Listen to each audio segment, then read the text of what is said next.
pour ça. Alors, dites-moi, je me laisse guider. Hein. D'accord. Alors, donc vous parliez vous dites que vous avez travaillé dans le domaine du luxe. Et ce que je sais, c'est que vous avez eu différentes carrières. Donc, vous avez exercé plusieurs carrières. Donc, c'est un parcours riche, je dirais, que vous avez vécu. Et donc, est-ce que vous pourriez me dire si c'est un cheminement vers l'authenticité, vers la vôtre, d'avoir eu finalement ce parcours très diversifié? Ou est-ce que ce sont vos différents, finalement, vos différentes fonctions qui vous ont amené à votre authenticité? Vous voyez? Oui, oui, oui. Ah, je pense que c'est vrai que j'ai eu 4 carrières très différentes finalement. Parce que j'ai eu 20 ans dans le marketing, dont 10 à 15 ans, on va dire, dans le très haut de gamme. Le plus haut de gamme étant Cartier pour le monde. J'étais jeune, j'avais à peine 30 ans. Saint-Laurent, Descamps, même l'expansion avec Jean-Michel Savant-Schreiber, c'était quand même une hauteur. On croisait Boissonnat, qui est un éminent financier, on croisait Pivot, donc quand même. Donc, je pense que ensuite j'ai été dans l'art. Je suis allée très loin dans l'art parce que j'ai exposé aux États-Unis au bout de 2 ans, mais j'ai aussi appris auprès du meilleur les techniques de la Renaissance. Je suis entrée en 2 ans d'apprentissage comme arpète dans un atelier. C'est vraiment comme on faisait au Quattrocento, c'est-à-dire dans les années 1500 en Italie. J'étais critique d'art, donc là aussi j'ai été amenée à côtoyer les très grands artistes. Et je redonne des cours d'art contemporain en ce moment sur l'art contemporain chinois. D'ailleurs, j'ai passé ma matinée plongée dans l'histoire de Ai Weiwei et de tous ces grands artistes internationaux, dont j'ai rencontré certains. Donc là aussi, et puis après, tout le travail de développement personnel, voire chamanique. Donc ça m'a fait quatre développements qui pourraient paraître différents, même opposés parfois, et pourtant non. Le fil conducteur de tout ça, c'était une recherche d'excellence. Alors, quand je dis l'excellence, c'est apprendre auprès des meilleurs. Apprendre de ceux qui vont rester dans le temps, qui vont tracer le temps, ceux qui laissent des traces. Voilà. Donc, je crois que le premier fil conducteur, aussi loin que je me souvienne, petite fille, j'étais attirée par le beau, par ce qui était, je dirais, intelligent. C'est-à-dire, j'aimais apprendre. J'étais très curieuse.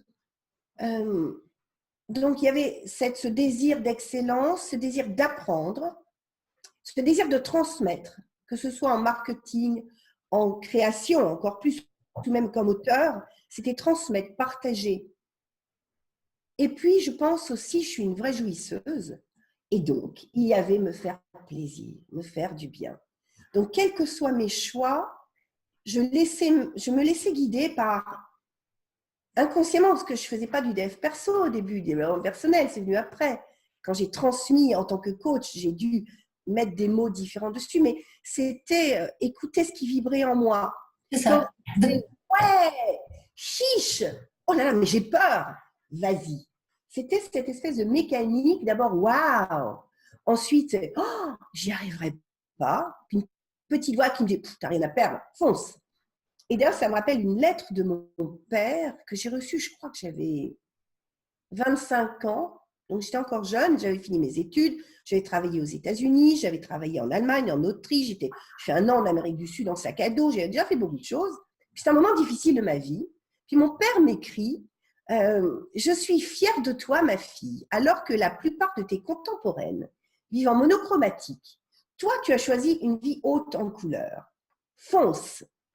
Et quelque part, je pense que ça décrit tout. Je ne voulais pas d'un truc grisou, grisaille, sûrement pas. Je ne voulais pas ressembler aux autres. Je voulais ressembler à moi-même. Et pour Voilà. me ressembler, il fallait que je me découvre.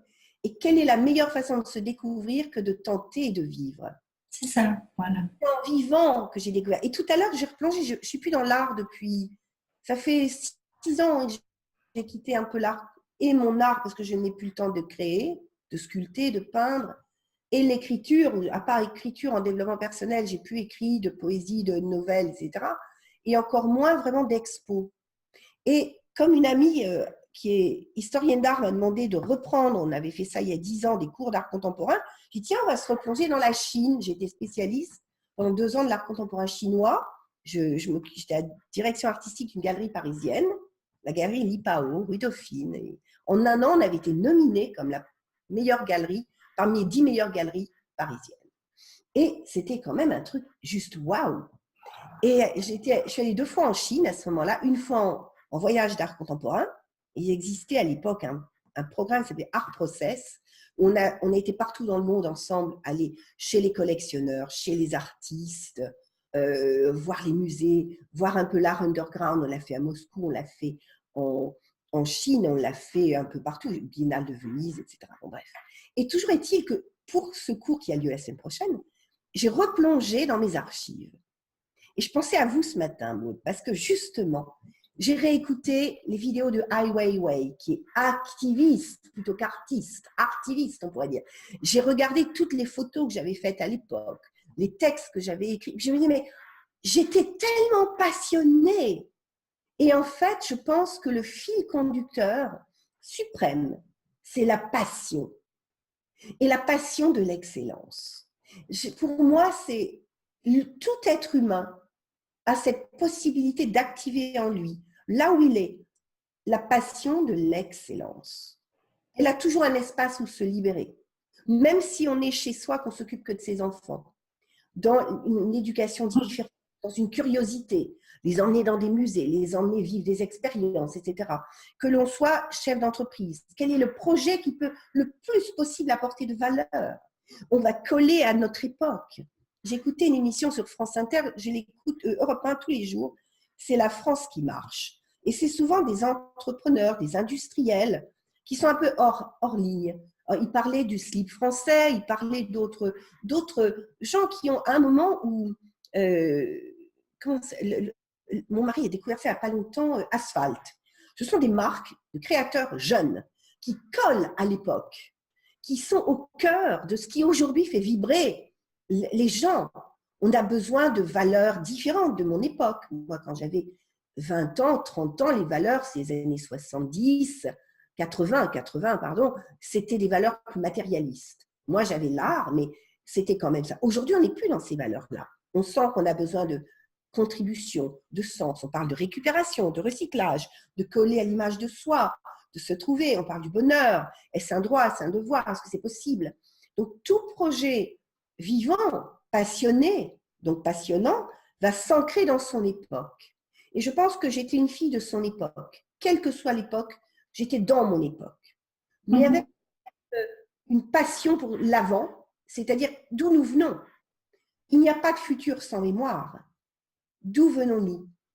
Et cette articulation d'où nous venons, notre histoire personnelle, l'histoire de notre civilisation, l'histoire de notre culture, où sommes-nous maintenant? Comment je peux apporter le meilleur là-dedans et vers quoi on veut aller? C'est un peu cette espèce de schéma temporel au cœur duquel on peut tous se placer. Et la chance que j'ai eue, c'est être descendante d'une lignée de femmes puissantes, amoureuses et femmes engagées.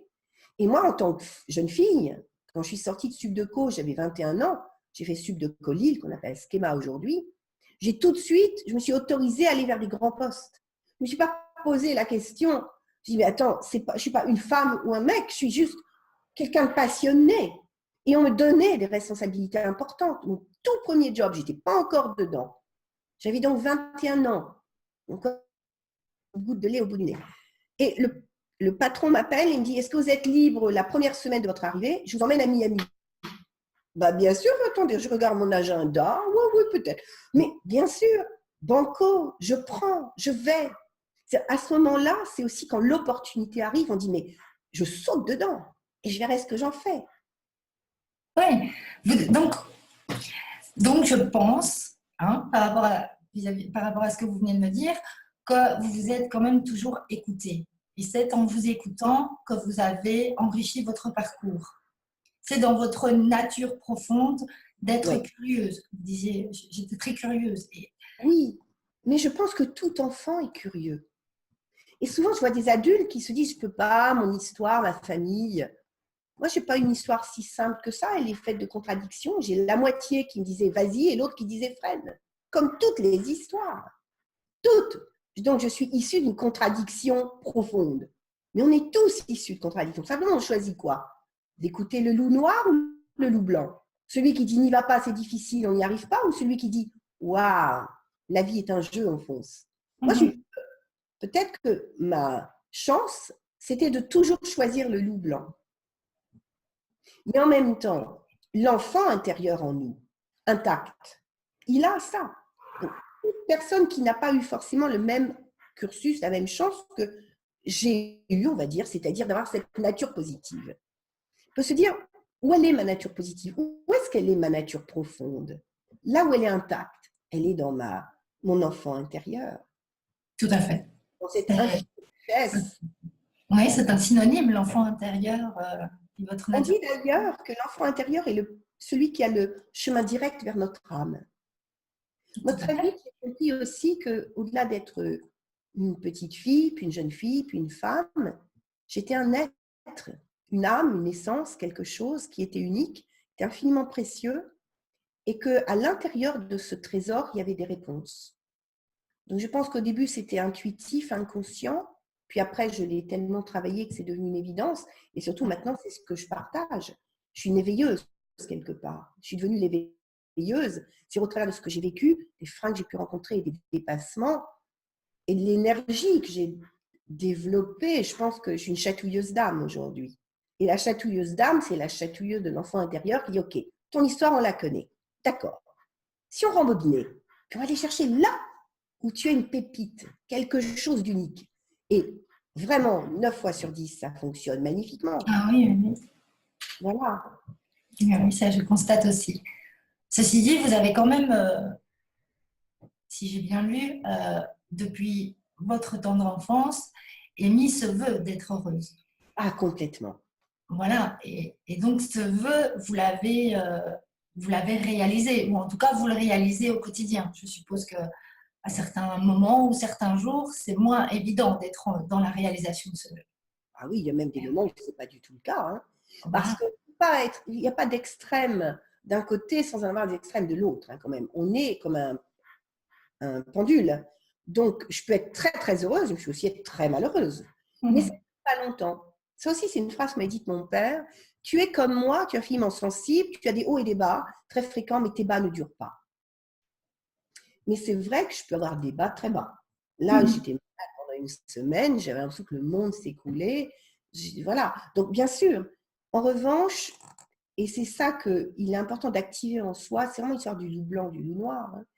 C'est est-ce qu'on va nourrir, c'est-à-dire par nos pensées, parce qu'on va regarder.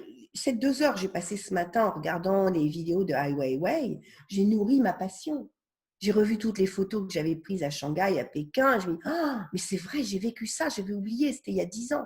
Mais c'était juste waouh! Ouais. Peut-être que les jours où je suis en down, je devrais juste me dire, ok, tu es en down, ma chérie, arrête, tu me gonfles, tu vas aller voir quelque chose. Et qu'est-ce que je pourrais aller chercher? Ben, c'est peut-être ça. Donc, d'ailleurs, dans certains de mes programmes, j'avais fait faire pour le couple notamment, un vision board des meilleurs moments. Quand ça ne va pas, aller voir les moments où ça a été fort. C'est-à-dire qu'on peut se reconnecter à ça. Parce qu'encore une fois, moi, j'ai fait le vœu d'être heureuse très tôt. Je ne sais plus comment j'ai retrouvé ça il n'y a pas longtemps. Mais quand j'étais petite, en effet, première fraise, on fait un vœu. Moi, c'était toujours le même, je veux être heureuse. Probablement, intuitivement, puis ma mère a fait une dépression grave quand j'avais 3 ans. Elle était 1 an couchée. Mon père en a fait une autre après pour des raisons. Enfin, j'ai eu vraiment ma partie sombre aussi, pas en moi, mais autour. Et donc, je pense qu'une partie de ce je veux être heureuse était aussi une réponse à des périodes un peu sombres familiales où j'ai été amenée à faire un choix très tôt. Donc, j'ai mis mon nez rouge et puis j'ai fait le clown. Mais là aussi, c'est comment, intuitivement, instinctivement, on peut rebondir sur une histoire. C'est ça. Donc, ouais, ça rejoint le terme de Boris Cyrulnik, la résilience, le phénomène de la résilience. Donc, en fait, vous avez réagi face à des événements difficiles, Oui, des situations difficiles, en prenant le positif et en puisant une force, oui. Mais finalement, en c'était dans faisant ma une nature. force pour avancer. À 3 ans, on ne le fait pas en conscience. Donc peut-être que j'avais cette Pas là. conscience. Voilà. Je l'ai peut-être fait. Mais maman m'en parle souvent. Elle me dit, tu te rends compte, j'étais allongée, on faisait des perfs. Tu étais mes genoux, puis tu me faisais rire. Donc instinctivement, mais souvent les enfants sont comme ça. Bien sûr. Ou nos chats, quand ils voient qu'on n'est pas bien, ils viennent sur notre ventre. Voilà. Donc je pense que c'est vraiment choisir, surtout moi je m'adresse aux adultes maintenant, plus aux enfants, c'est quand même choisir à chaque instant on peut choisir d'aller vers le positif ou pas, et quand on n'y arrive pas, c'est aller chercher dans tout ce qu'on a vécu, dans tout ce qui peut nous inspirer, même ailleurs, d'où les vidéos. Tu vois, il y a beaucoup de gens qui vont être inspirés par David Laroche ou par d'autres personnes qui sont justement là pour donner du souffle. Mais quelque part, c'est quand ça ne va pas, trouver une source d'inspiration ou en vous, dans votre passé ou autour, pour juste reconnecter cet infini possible de joie, de résilience, de vitalité qu'on a en soi. Entourez-vous. Choisissez vos amis, choisissez vos Jules, vos nanas. Si vous avez un homme qui vraiment est destructeur, quittez-le. Alors là, pour moi, c'est radical. Combien de personnes j'ai vues qui je ne peux pas, et elles sont en souffrance avec un homme qui ne les autorise pas à vivre quoi que ce soit. Je dis, mais partez. C'était un enseignement. C'était super. Remerciez-le de l'enseignement et passez à autre chose et faites-le bien, dans la douceur, dans la détermination, pas dans l'agression, mais choisissez-vous. Vous voyez, ça va loin, mais on peut choisir d'avoir les pieds dans la boue ou les pieds dans la lumière. Et quand on a les pieds dans la boue, à un moment, il faut quitter la boue. C'est ça, c'est un choix. C'est un choix constant. C'est un choix parfois difficile, courageux, et on a souvent besoin d'être entouré dans ces cas-là. Oui. Là aussi, choisissons les gens qui nous tirent vers le haut, qui nous tirent vers le positif, dont on sent quand ils nous parlent, waouh, ah oui, ça me parle tellement. Il y a des tas de gens inspirants pour ça. Et qui ont fait. Est-ce que le point de départ, donc pour être dans des choix positifs, dans des choix qui sont bons pour soi, dans la réalisation d'un vœu d'être heureux, est-ce que ce soit pour tout le monde, je pense, la première chose, c'est d'être connecté à soi. C'est là le point de départ. Alors, la difficulté, c'est que se connecter à soi, quand on est encore au stade du marasme et des douleurs, c'est se connecter à une partie de sa vie qui n'est pas lumineuse. Donc, quand je dis connecter à soi, c'est se connecter au soi intact. C'est ça. Et ça, c'est profond. Quand on est dans la douleur, quand on est dans des moments difficiles, parfois on ne l'entend pas. On a un vacarme d'idées noires qui coupe ce bruit subtil du soi profond. Que soi profond, il n'arrive pas avec tambour et non, il est beaucoup plus subtil, c'est une petite voix. Alors que les peines, les chagrins, ça arrive avec bom, bom, bom. Et ce vacarme, le bruit des autres, nous empêche d'avoir accès. Donc souvent, je dis, mais commencez par voir tout ce qui est sombre et commencer à éliminer petit bout par petit bout. Et puis, pour vous connecter à vous, peut-être au début, commencer par certaines méditations, un ancrage dans le corps, aller faire des choses qu'on aime. Moi, aller au bord de l'eau, aller dans l'eau, il y a des choses simples. Mais chacun doit trouver ses propres raccourcis. C'est ça. Ouais. C'est ça, pour quitter ce marasme ou pour quitter un compagnon qui ne convient pas, etc. Je pense que... Moi, mon plus gros raccourci, c'est l'art. Mon plus gros raccourci, c'est l'art. L'art ou l'écriture. En ce moment, je me mange tous les Éric Emmanuel Schmitt. Ah oui. L'Évangile selon Pilate, à la part de l'autre, où il a divisé Hitler en deux, avec deux chemins possibles. Moi, ça fait partie en tout cas de mes raccourcis. Quand je suis sombre, je sais ce que je dois lire, je sais ce que je dois regarder, ou alors un film drôle. Et je connais mes raccourcis, donc je perds moins de temps. C'est ça. Mon mari me recale très vite. Mon mari me recale en 3 mots. Lui, il fait rire, mais il ne comprend rien à mes états d'âme, mais il sait les piloter. Il en a parlé comme ça. Donc il trouve le mot qui fait que ce qu'on appelle la rupture de pattern. J'ai un truc comme ça, puis d'un coup, paf, c'est comme si vous faisiez hop, on passe à autre chose. Il ne cherche pas à comprendre, rentrer dedans. La psychologie, c'est Monsieur Jourdain, il fait de la prose, il ne s'en rend pas compte. Mais par contre, il me fait des ruptures de pattern. Tout d'un coup, je me dis, je ne sais pas ce qu'il m'a dit, je n'ai rien compris, mais tiens, c'est marrant, je suis bien. Il faut des gens qui ont ça autour de nous. La bonne copine qui, en un mot, vous dit, bon, ça suffit, tac, paf. Ça, il provoque des déclics chez vous. Oui, avec les enfants. Un enfant qui pleure, il chouine, tout d'un coup, paf. On lui montre un jeu, quelque chose. Hop, qui sort. C'est ça. Rupture de pattern, déclic, on sort de la zone dans laquelle on est un peu comme le hamster. Donc, il y a plein de clés, beaucoup, et chacune doit trouver la sienne. Ouais. C'est ça qui est fabuleux. Et donc, vous êtes arrivé dans le développement personnel. Et aujourd'hui, vous transmettez, vous proposez donc à des personnes, des femmes en particulier, je pense, en plus les femmes, voilà, de révéler leur potentiel. Et quel est votre moteur? Qu'est-ce qui, à un moment donné, vous a donné l'envie ou ce qui vous a amené à la démarche de partager et d'apporter aux autres? Quand j'ai une bonne soixantaine d'années, je ne suis plus une petite fille. Quand j'ai vu que j'avais eu la chance de développer autant de choses, je me suis dit quelle serait l'étape ultime. J'ai peut-être encore 15-20 ans devant moi à transmettre. Qu'est-ce qui pourrait le plus faire sens où je puisse légitimement transmettre quelque chose parce que je l'ai vécu. Les hauts, les bas, les traversées, les erreurs et en même temps la lumière. Et je me suis rendu compte que, descendante de lignée d'amoureuses, spécialisée en puissance féminine, ayant osé aller dans des endroits où il y avait essentiellement des hommes et être vraiment en parallèle avec eux, ni au-dessus ni en dessous, mais en parallèle.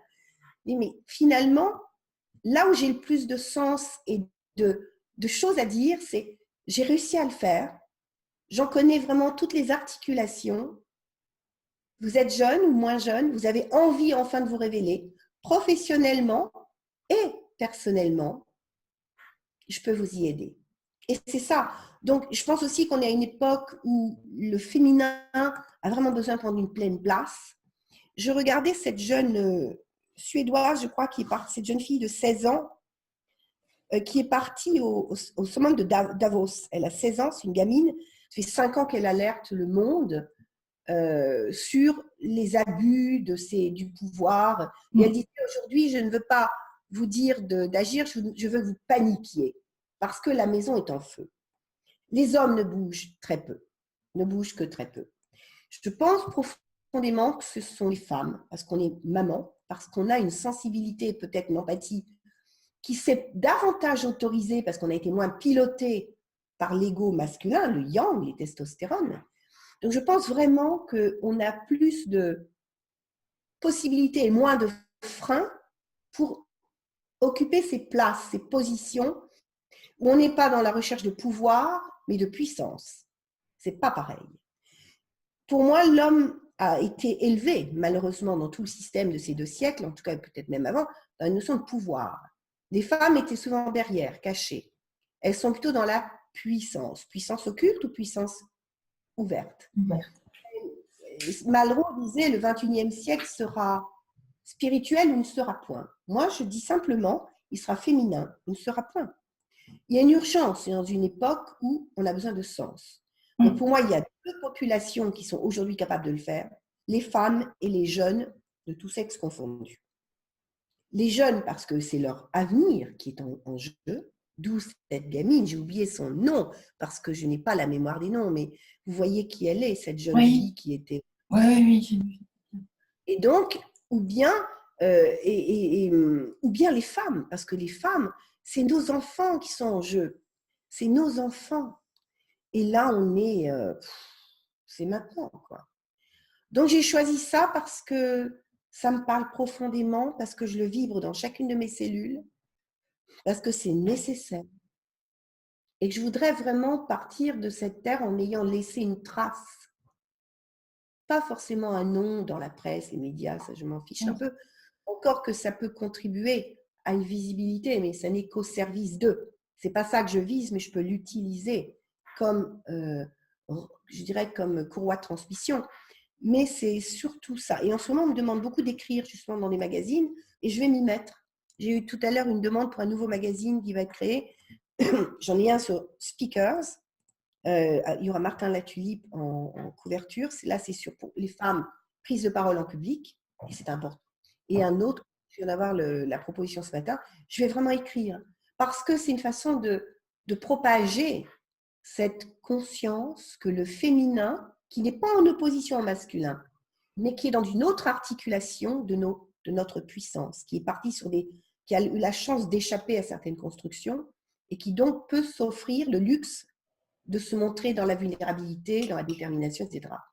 Donc voilà, c'est pourquoi j'ai choisi ça. Je ne suis pas féministe, j'adore les hommes, je ne suis jamais contre les hommes, ou alors tout contre, mais je pense que je suis dans la conscience que nous, les femmes, nous avons un plafond de verre à dépasser pour déposer nos valeurs, notre puissance, qui est une puissance contributrice et généreuse, au service d'un monde, et les jeunes aussi. Voilà. D'ailleurs, je vais aller dans les grandes écoles aussi. En fait, je vais dire une prêcheuse. Donc, en fait, votre volonté est d'impacter aujourd'hui. Impacter. Aussi, Ouais. c'est ça. Pour faire court, c'est vraiment impacter les femmes entrepreneurs qui ont des projets qui font sens et qui ont du mal à dépasser le plafond de verre, à rayonner et à déposer toute leur puissance dans ce qui fait sens pour elles et pour le monde. Parce qu'il y a urgence. Et moi, je peux, en vieille dame honorable, y contribuer. Très bien, bah oui, vous pouvez, oui, oui, sans aucun doute, ça c'est sûr. Voilà. Et on peut le faire dans la joie, on peut le faire dans la légèreté. C'est pas un truc, c'est difficile, le monde est dur. Non, non, non. Moi, je crois beaucoup à la joie, je crois à l'esthétique, je crois à l'hédonisme. Même si dans la simplicité, on peut trouver le beau.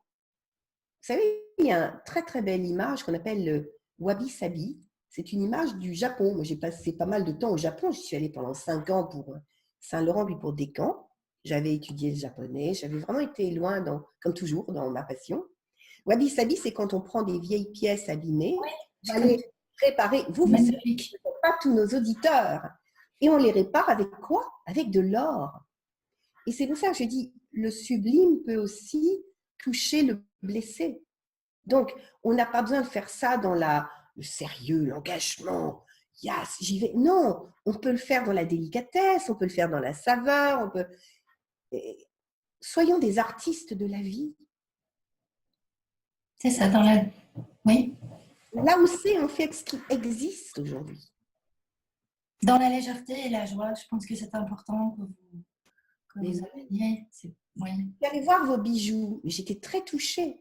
J'avais envie, d'ailleurs, j'ai des bijoux de famille, des vieux bijoux, et en effet, je me dis, mais recycler une vieille bague avec des vieilles pierres, l'or, et les offrir à Maud pour qu'elle puisse faire un bijou qui me ressemble, qui incarne qui représente ma pépite interne, mais c'est extraordinaire. Vous êtes dans le wabi-sabi. C'est-à-dire, vous prenez de l'ancien et vous le retravaillez pour en faire une valeur sublime différente. Waouh! Ah oui. Oui, c'est waouh. Moi, je le vis comme ça. J'ai adoré ce que j'ai vu, j'ai adoré. Vraiment, ça m'a touchée, Pour moi, c'est ça la vie, le vivant. Comme vous dites, ça apporte du sens. Parce que le bijou, qui est créé à partir de bijoux existants qui ont une valeur sentimentale, qui ont leur propre histoire, qui appartiennent à une personne qui a son vécu, sa personnalité, son authenticité, et que ça se transmet. D'ailleurs, ce qui est extraordinaire en symbolique, parce que j'ai vu aussi ce que vous faites, c'est pas parce que je suis interviewée que je ne suis pas allée voir. J'ai vu aussi vous parler de résilience. Mais si on réfléchit, quand vous prenez un bijou qui vient d'une grand-mère ou de la famille, dans la relation avec cette grand-mère, il y a des choses magiques et des choses qui ont peut-être été témoins, qu'elle portait elle-même, qu'elle a transmises génération en génération. Le fait de prendre ce vieux bijou, de le jouer avec un autre, on va prendre les pierres d'un autre, etc. Et d'en faire une autre pièce, c'est dire, je garde le meilleur que je transmute et je rends à l'univers tout ce qui ne me convient pas. C'est une façon symbolique de ne garder que le meilleur de ce que l'on a hérité. C'est vraiment ça. Et parce que la volonté de conserver est là. Personne pourrait très bien vouloir se défaire de la matière. Non, la matière contient le meilleur. C'est un processus alchimique de guérison qu'il y a derrière ce que vous faites. En tout cas, il y a des retours qui amènent ce que vous dites là en ce moment. Oui. Vraiment. Et je pense que je vois ma fille, par exemple, maman veut lui faire transmettre beaucoup de ses bijoux. Elle a hérité pas mal de choses des grands-parents. Mais elle me dit, oui, mais c'est pas moi, maman. Et c'est vrai, je suis sûre, si on dit, voilà, tu auras la liberté de les transformer, d'en faire un bijou pour toi, ça va tout changer. Tout d'un coup, elle pourra se dire, mais j'hérite de ce dont j'ai envie, de ce que j'ai envie de conserver, et je peux me libérer de ce que je ne veux pas. Parce que symboliquement, dans ce qu'on hérite, il y a tout. Donc, il y a des vieux attachements dont on se dit, allez, ça, je ne prends pas. Et bien donc, il faut défaire pour refaire. Ah oui. Et la façon dont la personne peut s'approprier son bijou qui a été réalisé pour elle, elle se retrouve dans le bijou et elle est en même temps, ça réveille vraiment tous les bons souvenirs. Vraiment, vraiment. Et oui, ça révèle la personne qui le porte aussi, d'une certaine manière, parce que jusqu'à présent, toutes les personnes ont vraiment été heureuses de porter le bijou qui a été fait. Parce que ce n'est pas évident de visualiser un bijou qui est proposé en croquis, en 2D, et de l'imaginer en 3D sur soi. Ça, c'est... Enfin voilà, les personnes m'accordent leur confiance et jusqu'à présent... Ah, je trouve ça magnifique. J'ai adoré. Puis la symbolique de ce travail, elle est extraordinaire, vraiment. Là, la thérapeute que j'ai été dit bravo. Et l'artiste que je suis dit chiche. Et je vais commencer à chercher. Ah, oui. Je vais aller chercher dans ma réserve et je vais vous en confier. Très bien, merci. Ça sera avec grand plaisir. Ah, Vraiment. Oui. Je vois déjà des... C'est impressionnant. À vous regarder, avoir pu échanger. Enfin, déjà, ma démarche envers vous. Et maintenant, je vois déjà des choses. Vous voyez, c'est merveilleux. Voilà. En tout cas, je vous remercie beaucoup pour ce moment partagé. Est-ce que vous voulez peut-être dire quelque chose sur votre actualité ou sur ce que vous proposez, m'apporter plus de renseignements? Mon actualité, c'est que je vais bientôt démarrer mon nouveau mastermind. Moi, je réunis 6 à 7 femmes tous les 6 mois dans un mastermind de haut niveau. Ce sont des femmes qui ont des projets qui font sens, qui peuvent être sur le net ou pas, et qui ont déjà un projet bien mûr dans leur tête, mais qui ont besoin de le clarifier et qui ont déjà une activité. Donc, ce n'est pas des débutantes. Et je vais bientôt l'ouvrir. Donc, et puis surtout, on peut aussi, je fais des coachings VIP, j'en fais très peu, j'en fais 2 par mois maximum, mais des coachings où on peut aller justement rencontrer toute sa puissance. C'est un travail qui se fait sur un mois entre le moment de préparation et le moment chez moi, ici, dans mon lieu un peu magique. C'est un lieu du XIVe siècle qu'on a restauré pendant 20 ans, donc c'est un peu magique. Donc, mes actualités, c'est plutôt ça pour l'instant. C'est vraiment accueillir des femmes, trier sur le volet au sens où elles ont envie de cette énergie qui est la mienne. Elles ont envie de s'autoriser l'ambition de faire quelque chose à la hauteur de leur vraie puissance. Et moi, je sais les accompagner vers ça et désinhiber toutes les petites zones de oh, je peux pas, ou j'oserais pas, ou j'y arriverai pas. C'est vraiment, la chatouilleuse d'âme peut vraiment lever les barrières. Donc, je dirais c'est ça, c'est aller juste rencontrer sur mon site edithlassia.com. Hein, et puis, il y a un questionnaire qui me permet de rencontrer la personne de l'intérieur. C'est s'offrir le temps de, pendant un quart d'heure, de répondre à toutes ces questions. Ça me permet un audit pour elle, d'elle à elle, parce que les questions sont quand même assez signifiantes. Et moi, ça me permet ensuite de dire, ben voilà, on va avoir un entretien d'une demi-heure et on va voir si et comment et quand je peux vous aider. Ça me suffira. Sinon, j'ai des conférences, mais c'est plus compliqué parce que c'est à tel endroit, à tel autre, comme ça. Mais de toute façon, si on veut en savoir plus sur vos conférences, les dates et les lieux sur votre site, ce sera possible également. Voilà. D'accord. Merci beaucoup. Très bien. Tout simplement. Puis, ce que j'ai envie d'ajouter, c'est ne perdez pas de temps à douter. Utilisez vos doutes comme un moteur. Allez puiser dans tout ce qui vous inspire et qui vous remonte en énergie la saveur, le bonheur et la joie d'être vivante. Et allez-y. Allez-y.